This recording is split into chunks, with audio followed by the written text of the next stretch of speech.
ಬೆಂಗಳೂರಿನ ಶಾಂತಿನಗರದ ಫ್ಯಾಮಿಲಿ ಕೋರ್ಟ್ನಲ್ಲಿ ಚಂದನ್ ಶೆಟ್ಟಿ ನಿವೇದಿತ ನಿನ್ನೆಯಷ್ಟೇ ವಿಚ್ಛೇದನಕ್ಕೆ ಅರ್ಜಿಯನ್ನ ಸಲ್ಲಿಕೆ ಮಾಡಿದ್ದಾರೆ.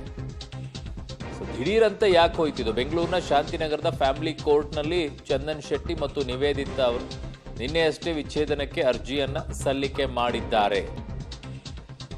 ಈಗ ಈ ಬಗ್ಗೆ ಸಮಯಾವಕಾಶವನ್ನ ಕೊಡ್ತಾರೆ. ಏಕಾಏಕಿಯಾಗಿ ಅರ್ಜಿ ಸಲ್ಲಿದ ತಕ್ಷಣನೇ ವಿಚ್ಛೇದನ ಸಿಗೋದಿಲ್ಲ. ಕೂತ್ಕೊಳ್ತಾರೆ, ಮಾತನಾಡಿಸ್ತಾರೆ, ಕೌನ್ಸಿಲಿಂಗ್ ಮಾಡಿಸ್ತಾರೆ, 6 ತಿಂಗಳ ಸಮಯಾವಕಾಶವನ್ನ ಕೊಡ್ತಾರೆ. ಅವೆಲ್ಲ ಆದ ನಂತರ ವಿಚ್ಛೇದನ ಇರುತ್ತೆ. ಏಕಾಏಕಿ ನಾನು ಅರ್ಜಿ ಸಲ್ಲಿಸ್ಬಿಟ್ಟೆ ನನಗೆ ವಿಚ್ಛೇದನ ಬೇಕು ಅಂತಂದ್ರೆ there is a lot of procedure. Divorce ತಗೊಳ್ಳೋಕ್ಕೂ ಕೂಡ ಅದಕ್ಕೆ ಆದಂಥ ಒಂದಿಷ್ಟು ಸಮಯಾವಕಾಶಗಳಿದೆ. ಏಕಾಏಕಿಯಾಗಿ ಸಿಗೋದಿಲ್ಲ. ಭಾರತಿ ನನ್ನ ಸಹೋದ್ಯೋಗಿ ಇದ್ದಾರೆ ಸಂಪರ್ಕದಲ್ಲೇನೆ. ಭಾರತಿ, ಈಗ ನಿನ್ನೆ ಅರ್ಜಿ ಸಲ್ಲಿಸಿದ್ರ ಅಂತಂದ್ರೆ ಏಕಾಏಕಿಯಾಗಿ ವಿಚ್ಛೇದನ ಸಿಗೋದಿಲ್ಲ, ಕೌನ್ಸಿಲಿಂಗ್ ಆಗುತ್ತೆ, ಟೈಮ್ ಕೊಡ್ತಾರೆ, 6 ಮಂತ್ಸ್ ಟೈಮ್ ಕೊಡ್ತಾರೆ.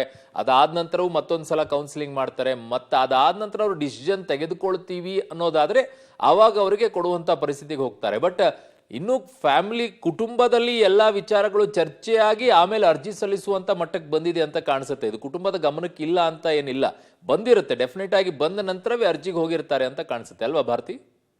ಖಂಡಿತವಾಗ್ಲು ಇದನ್ನ ಸಾಮಾಜಿಕವಾಗಿ ಗುರ್ಸ್ಕೊಳ್ಬಾರ್ದು ಅನ್ನೋ ಉದ್ದೇಶ ಇಬ್ಬರಲ್ಲಿ ಇತ್ತೋ ಏನೋ, ಹೀಗಾಗಿ 15 ದಿನದ ಹಿಂದೆನೆ ಜೊತೆಯಾಗಿ ಕಾಣಿಸ್ಕೊಂಡ್ರು. ಆದ್ರೆ ಕುಟುಂಬ ಕೂಡ ಒಪ್ಪಿಗೆ ಕೊಟ್ಟು ಈ ತರದ ಒಂದು ವಿಚ್ಛೇದನಕ್ಕೆ ಸಮ್ಮತಿ ಕೊಟ್ಟಿದೆ ಅಂತ ಹೇಳಿ ಕಾಣಿಸುತ್ತೆ. ಯಾಕಂದ್ರೆ ಇದೀಗ ಅವರಿಬ್ರು ಕೂಡ ಫ್ಯಾಮಿಲಿ ಕೋರ್ಟ್ ಮೆಟ್ಟಿಲೇರಿದ್ದಾರೆ ಅನ್ನೋದು ಸದ್ಯಕ್ಕೆ ಬರ್ತಿರೋ ಮಾಹಿತಿ ಪ್ರಕಾರ ನೋಡೋದಾದ್ರೆ, ಇಬ್ರು ಕೂಡ ಒಪ್ಕೊಂಡೆ, ಇಬ್ರು ಕೂಡ ಹಿರಿಯರ ಸಮಕ್ಷಮದಲ್ಲಿ ಮಾತಾಡ್ಕೊಂಡು ಇಬ್ರು ಕೂಡ ಮ್ಯೂಚುವಲ್ ಆಗಿ ಡಿವೋರ್ಸ್ ತಗೊಳ್ಳೋದಕ್ಕೆ ಒಪ್ಪಿಕೊಂಡ್ರ ಅನ್ನೋದು ಸದ್ಯಕ್ಕೆ ಬರ್ತಿರುವಂತಹ ಒಂದು ಪ್ರಶ್ನೆ. ಯಾಕಂದ್ರೆ ಅದೇ ರೀತಿಯಲ್ಲಿ ಇಬ್ರು ಕೂಡ ವಿಚ್ಛೇದನಕ್ಕೆ ಅರ್ಜಿ ಸಲ್ಲಿಸಿ ಅತಿ ಬೇಗ ನಮ್ಮನ್ನ ಮುಕ್ತಿಗೊಳಿಸಿ ಅನ್ನೋದನ್ನ ಕೋರ್ಟ್ಗೆ ಕೇಳಿದ್ದಾರೆ ಅನ್ನೋದು ಒಂದು ಮಾಹಿತಿ. ಯಾಕಂದ್ರೆ ತಾವೇ ಈಗಾಗಲೇ ಹೇಳ್ದಂಗೆ ಅದು ಈಸಿಯಾಗಿ ಒಂದೇ ದಿನಕ್ಕೆ ಆಗುವಂತದ್ದಲ್ಲ, ಪ್ರೊಸೆಸ್ ಇರುತ್ತೆ. ಒಂದಿಷ್ಟು ತಿಂಗಳ ಕಾಲ ಇಬ್ಬರ ದಂಪತಿ ನಡುವೆ ಒಂದು ಹೊಂದಾಣಿಕೆ ಮಾಡ್ಕೊಂಡು ಹೋಗೋಕ್ಕೆ ಒಂದು ಅವಕಾಶ ಕೊಡ್ಲಾಗುತ್ತೆ.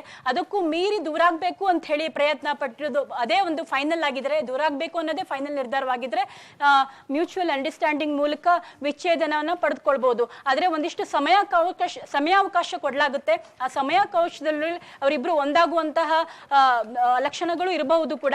ಸಾಕಷ್ಟು ಹಿಂದೆ ನಾವು ಉದಾಹರಣೆಗಳನ್ನ ನೋಡಿದೀವಿ. ಸೆಲೆಬ್ರಿಟಿಗಳು ವಿಚ್ಛೇದನಕ್ಕೆ ಅರ್ಜಿ ಕೋರಿ ಆಮೇಲೆ 6 ತಿಂಗಳ ಒಂದು ಅವಕಾಶದಲ್ಲಿ ಒಂದಾಗಿದ್ದನ್ನ ನೋಡಿದೀವಿ.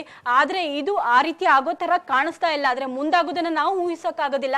ಆದ್ರೆ ಇಬ್ರು ಕೂಡ ಒಟ್ಟಿಗೆ ಕೋರ್ಟ್ ಮೆಟ್ಟಿಲೇರಿ ನಮ್ಗೆ ಬಿಡುಗಡೆ ಕೊಡಿ ಮದುವೆಯಿಂದ ಅಂತ ಹೇಳಿ ಕೋರ್ಟ್ ಮೊರೆ ಹೋಗಿರೋದು ನಿಜಕ್ಕೂ ಆಶ್ಚರ್ಯ. ಅರುಣ್.